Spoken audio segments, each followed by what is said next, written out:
Oh, it's kind of fuck. surreal that I've been in this community for so long. I was like, I haven't been that long, and I look, wait a bit, would have been, how old is Smash, like, for? Right. 10 years. 10 years. 10 years. Yeah, maybe. it's 10. I just kind of, I didn't materialize though into existence until like I think the announcement of Smash Ultimate. I was This just is insane. in the Mhm. background. Yeah. The feeling is that it's definitely mutual because I think it's just one of those things that like Japan Time has lasted longer than Rogers Base has existed, right? Like the Really? show has, Mm, because I made my YouTube channel because of Japan Time.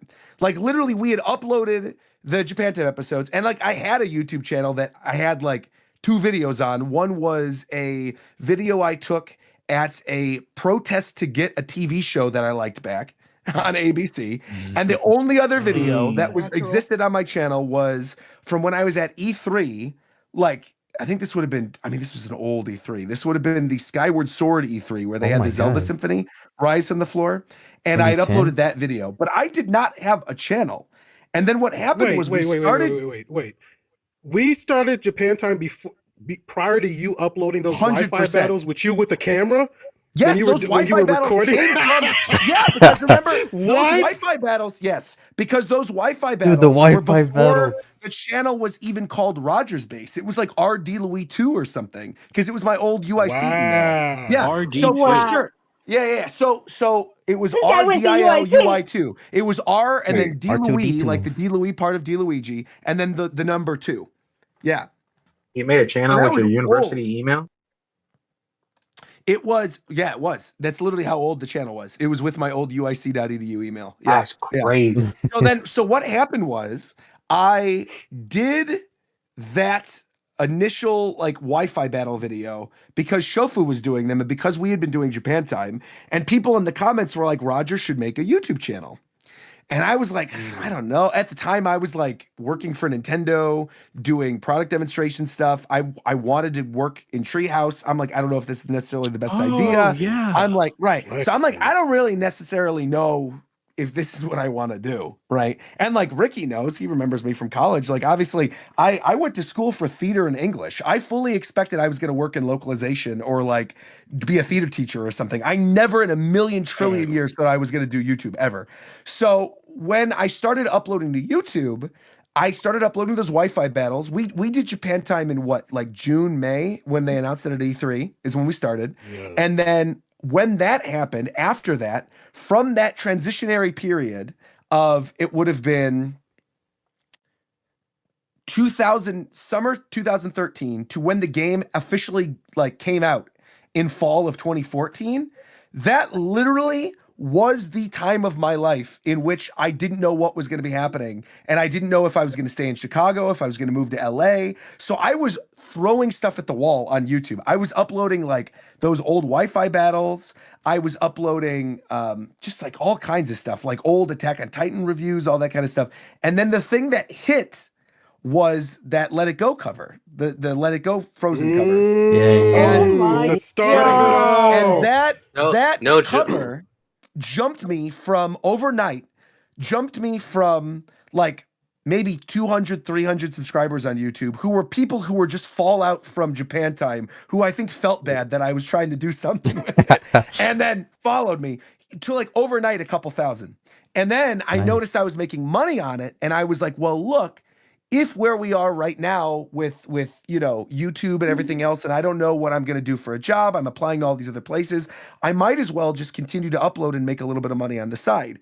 And fortunately enough, Disney, the application I put in for the now defunct Disney Interactive, my old supervisor, saw that Let It Go video, put together that video was done by the same person who had applied for this like contract social media position at Disney Interactive, and that got me hired. And then eventually they moved me out to LA because the whole thing was I wanted to work for Treehouse, and I had like applied for positions in Treehouse at Nintendo. I knew a lot of people there obviously because I had worked product demonstration, and Bill So Bill Trinan, like you guys know who Bill Trinan is. Bill Yeah, Trinan yeah, was familiar. Bill Trinan was my final interview at Treehouse, and he was literally like, "We would love to hire you, but we cannot because you do not live here." And so I was like devastated, and I Damn. Oh, realized I had to do something to like move out to the West Coast to get a position eventually at Nintendo.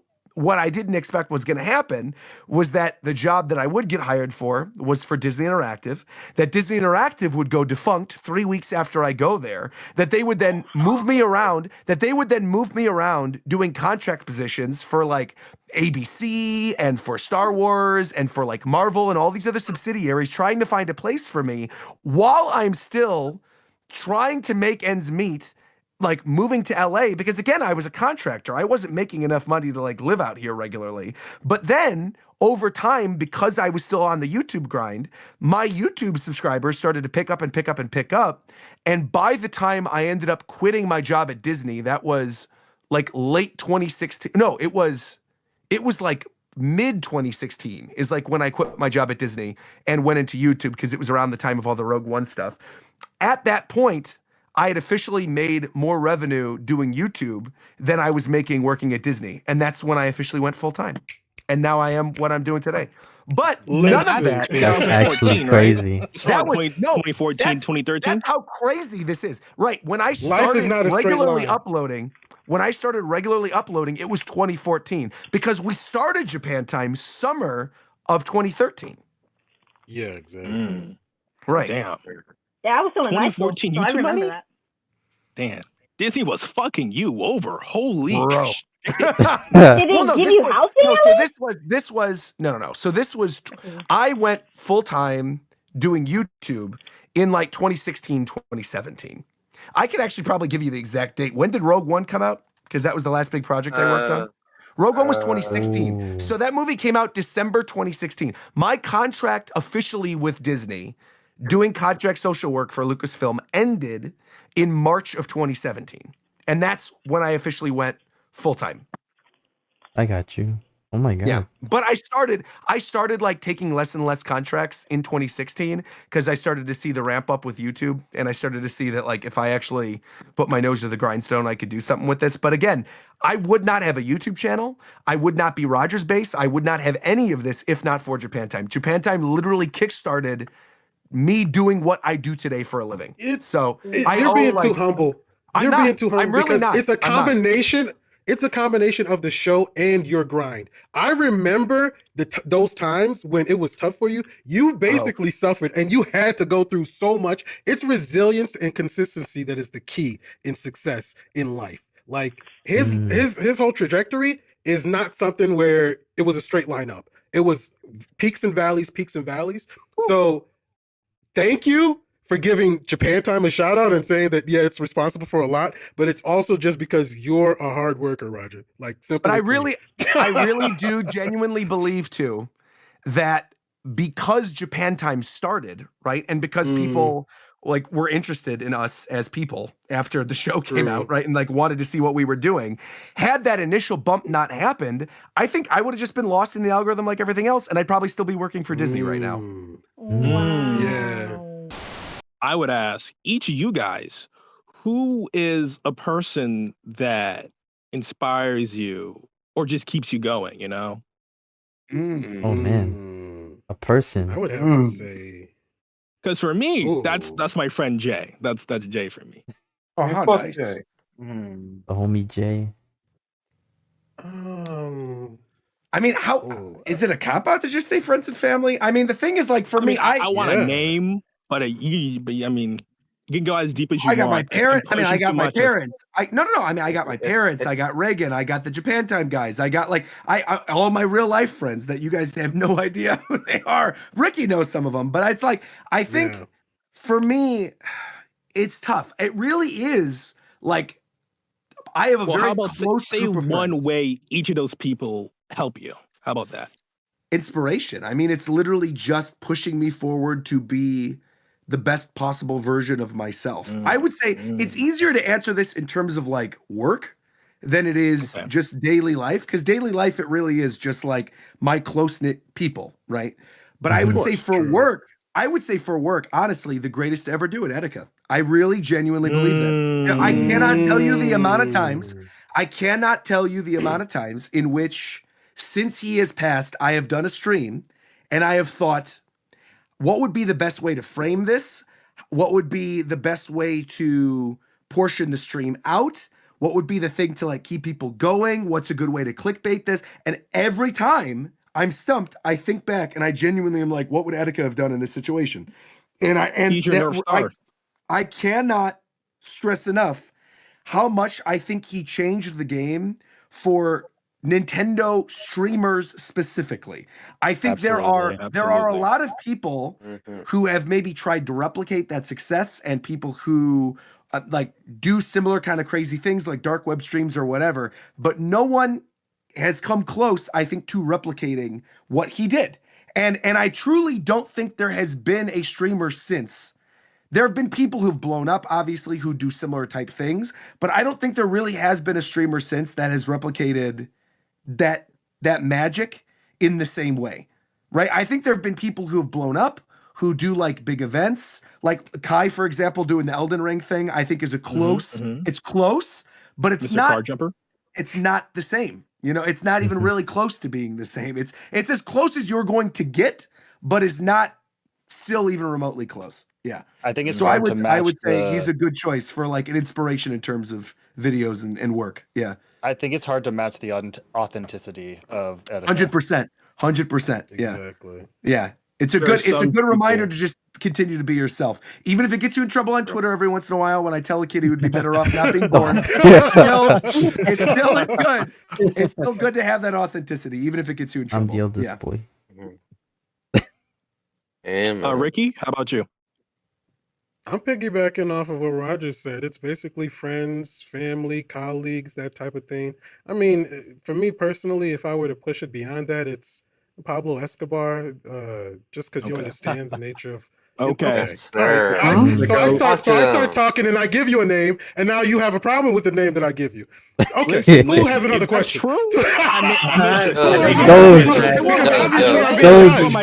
Obviously, there's a problem with my answer. Roger can go on for 10 minutes talking about this and that and the other thing, and then I start talking about my person, and suddenly my person isn't as good as Roger's. Ricky, I will say, I need you to take a deep breath, sir. I was in your position as a crime lord, if I was in your position as a crime lord, Ricky, I would also be empowered and inspired by Escobar, because the fact that this man made his own prison is crazy to me. And not only did he make his own prison, I plan to do the same and thing. hire all the guards and do everything, he made his prison nice. You'd want to live in his prison.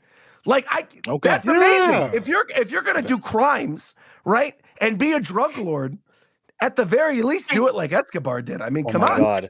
It makes so much sense now. That's where Ricky was. That's where Ricky was there for years. Oh my God, Poison. That was my question, bro. I can't stand you. I actually can't stand you. Oh my gosh. Even if it includes yourself, who's your favorite member of Japan Time? That's a tough one, Mike. Very easy, Mike. I barely like the rest of the cast, if I'm being quite honest. No. Like, back in the day when we originally started Japan Time, I was the head editor.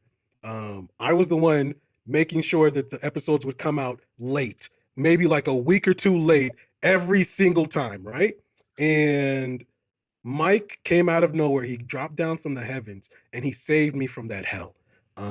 So I'm indebted to that guy. He elevated the show, everything. The reason that it is the way it is now is because he had a vision and he just executed on it, and he just like could do it fast. So like, if you guys don't understand why we love Mike so much, it's because he is integral to getting us to this point. 100%. We would not have had the show in the way that it is today without Mike starting with like doing the editing. Even like that last remember the first ending song he did, the Rhythm Heaven theme? Oh my gosh, man. Dude, I was so it blew me blown away. Away. Yeah. I was like, this person likes our show this much that they're willing to do this for free. Like they did, and it wasn't even like we were like, oh, we need the ending. He's just like, I'll do it, and then he edits the thing in, and we're like, what is this?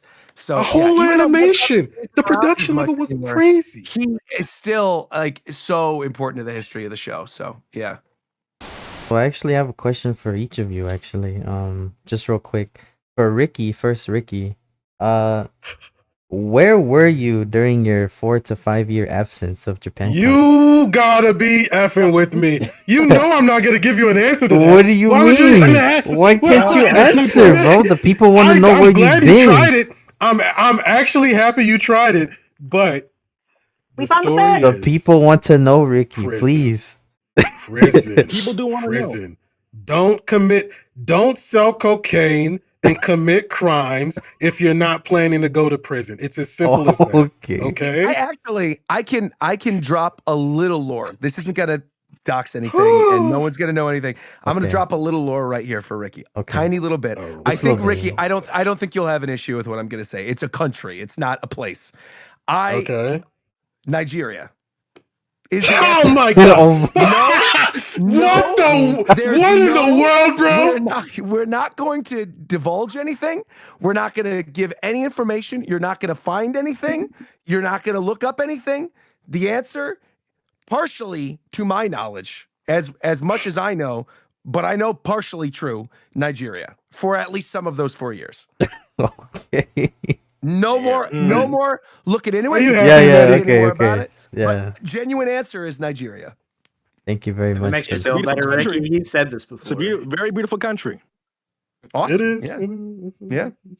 So I was gonna ask for advice. I'm like, I guess getting a job or getting experience when you don't have one. If you had anything else to add, I don't know. Kind of said a lot. I mean, in the industry. In the industry, yeah. I mean, the job that I worked at Nintendo, I never worked like, internally in Treehouse or anything like that. But the job that I worked was a contract associate product demonstrator job. So basically what that is like, when you go to Targets and Walmarts and GameStops and stuff, they have the displays where you can play Switch, right? So essentially those stations aren't put together by the retailers. Those stations are put together meticulously by Nintendo employees who go to each of the stores, set them up, tell the GameStop employees, tell the Walmart employees, tell the Target employees like how the thing should look and what games should be displayed and what games should be demoed on those systems. And there's people who do that. So that's what my job was. My job was I would go to Targets and Walmarts and GameStops and I would like put the things together. This was for the 3DS era. This was 3DS going into Wii U. I basically would go to the stations. I would make sure all the demo units are working correctly. I would like basically poll the people that would be playing the demos on like, oh, what did you like about this game? Or, what are you interested in coming up this holiday season? Like, what are some games you're excited for? All that kind of stuff. And then I would write a report and I would write that report back to my supervisor. But that role was contracted. So basically how it worked is there's people who are full-time doing that, who've been with Nintendo for like decades. Like these are some of the longest employed people within Nintendo, are the people who are like regional product managers for these product demonstrators. But every holiday season, they hire product demonstrators for the Nintendo tours they do at malls, for the holiday season and setting up the units at like Walmarts and Targets. And you can literally find those jobs on Nintendo.com.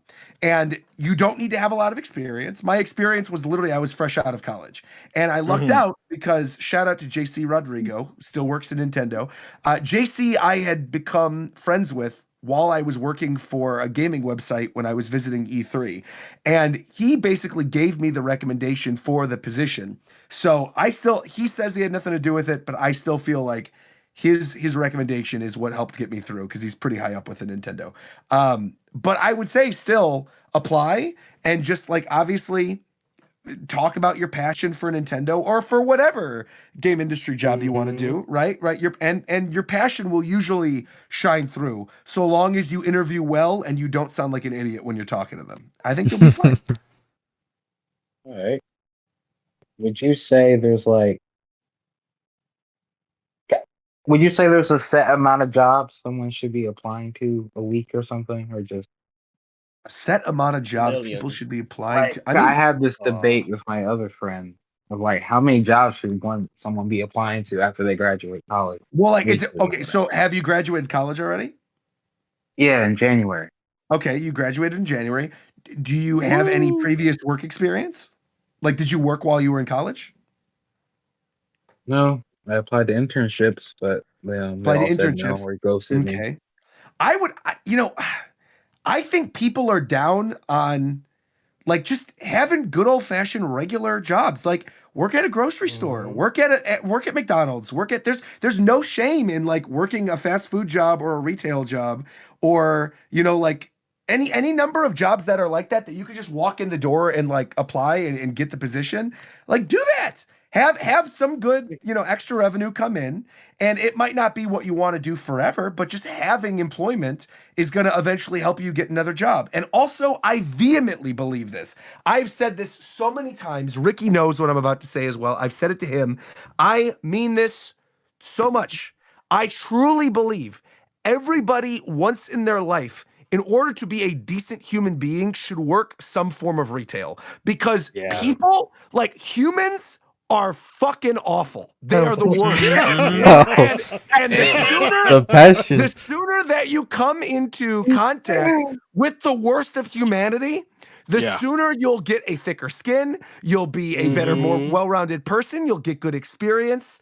So that's what it is. So don't, just because you've graduated college, don't feel like you're above like a retail job or a product demonstration job or a McDonald's job. Do what you got to do to make that money, to get that employment, and then use the opportunities you have during the time you're not working. Yeah, to like hone your skills for whatever you want to do. Yeah. Sage advice. This is maybe a good one to end with that's on this topic. Is when I worked at Armani Exchange, there was one. It was going to be Armani. I was working out of the location that is on the Magnificent Mile in Chicago. So there's basically this big mall that's on the Mag Mile, and there was an Armani Exchange inside of this mall. I actually don't even know if the Armani Exchange is still in there, but there's still like a main Armani store down the street. Anyway, doesn't matter. At this Armani Exchange, I had a supervisor who I thought was very nice until they ended up doing this, which was one of the days I was working, the entire Chinese Olympic basketball team came in to buy like t-shirts and like shorts and summer related gear, right? I was working with the entire Chinese Olympic basketball team for 2.5 hours, getting them the right sizes, getting them, the right colors, pulling the right shorts from the back, like making sure we had everything, all this stuff. I had been working for so long. My shift started at like, I think it was 12, and I hadn't taken my lunch break yet. And I was working a double shift that day, and I was required to take a lunch break. So I'm working for 2.5 hours, and my supervisor comes over and goes, "Hey, you know what? Like, don't worry about it. You've worked so hard. You got this. I'll type in your commission number. Make sure I saw you working with them all day. Great work, Roger. Like, go enjoy your lunch." I'm like, "Oh my God, thank you so much." The basketball players were super happy to be working with me. They were all really nice. Everything was great. I go to take my lunch break. I come back. I look in the machine, and you have your commission number. You could type up to see like that all the commission went through. So I went in and I typed in my commission number, and I looked, and I noticed that, because you could see all the sales, but you can't see necessarily like who sold it to what. But I saw it didn't go to my commission number. So I was like, okay, this is weird. So I asked my supervisor, and I'm like, "Hey, I noticed that my commission didn't go through, for the sale, and I noticed that the athletes aren't here anymore. Like, is everything okay?" And she was like, "Oh yeah, I ended up working with them for like another hour afterwards." And I said, "Okay, but like you told me that you were putting the commission under my name. Like, what's going on here?" And so she basically is like, "Yeah, but I worked with them more, so I put it in my name. Just forget about it." Bro. When I tell you, and Ricky knows that this side of me exists within me. He knows this side of me. Oh. When I tell you the silent nod of the, "Okay, just that's fine, whatever," as I went in the back room and I went to report to HR anonymously that, in addition to maybe stealing people's commissions, I happen to know this other thing that was somewhat illegal that my supervisor was doing, and maybe someone anonymously tipped off our regional manager. Well, come to find out, This was the summer afterwards, right? So I had already left the job. It was a seasonal thing for the winter, and it was like I was done. I'm downtown with a couple friends of ours, with Chase. You guys know Chase. I've talked about Chase before. Yeah. Chase and I were walking down to the Mag Mile, and we walked into the new Burberry location that was just opened up. We walk in, and who is working at this Burberry but my old supervisor? And my old supervisor, who never knew it was me, is so excited to see me. She's like, I'm so happy to see you again. Like, it's so cool to see you. It was so fun working with you over Christmas. Like, what have you been doing? What have you been up to recently? And I said, well, I'm just surprised that you're here. Like, what happened with Armani? And she tells me this whole story about how HR found out about all the stuff she was doing, and that apparently she was stealing commissions, and that somebody reported that, and all this other stuff. And so she ended up losing that lucrative position that was going to end up being, she was essentially going to be the next regional manager. And I was there with Chase, and I remember saying to this girl specifically, we're in this Burberry, and she tells me this whole story. I go, I can't believe someone would have done that to you. I can't believe it. Like, I can't believe someone would have done that to you. I said, how long have you been working at this Burberry? And she says, well, I've been working there for a couple months. I go, oh, that's awesome. You liking it here or whatever? She goes, yeah. I go, curiously, I'm thinking of buying a couple things. Could I just like set this stuff aside? And like, I know you guys probably work on commission. Is it cool if like I set this stuff aside and they're like, I'll give you the commission? She goes, oh my God, that'd be awesome. Thanks so much. Like, it's so cool. You're looking out for me, whatever. I then asked, I was like, by the way, like, who's your manager? Curiously. And so she told me. I call over the manager. I go, hey, I'm going to buy this, this, and this. And I want you to put the commission under your name.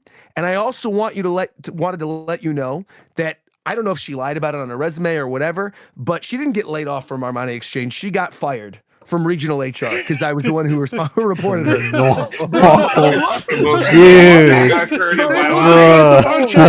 This was the birth of Unchained.